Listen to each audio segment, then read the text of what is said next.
जुन पापसँग तपाईँ लडन्त गर्दै हुनुहुन्छ त्यो पापलाई जतिपल्ट विचार गर्नुहुन्छ त्यति नै पल्ट तपाईँ त्यो पापलाई बल दिँदै जानुहुन्छ।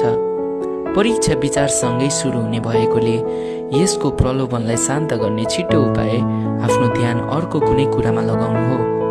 विचारसँग नलड्नुहोस्, खालि आफ्नो विचारको माध्यमलाई परिवर्तन गर्नुहोस् र अर्को विचारमा चाख राख्नुहोस्। परीक्षाबाट उम्कने यो प्रथम चरण हो। पापसँगको लडाईँ तपाईको मनमा जितिन्छ वा हारिन्छ। जेले तपाईलाई आकर्षित गर्दछ त्यसले तपाईलाई बसमा पार्नेछ। यसै कारण अयुबले भने, कुनै स्त्रीलाई कुदृष्टिले नहेर्ने मैले मेरा आँखासित बाचा बाँधे। अयुब 31:1। फेरि दाउदले यसरी प्रार्थना गरे, व्यर्थका कुराहरू हेर्नदेखि मेरा आँखालाई फर्काइदिनुहोस्।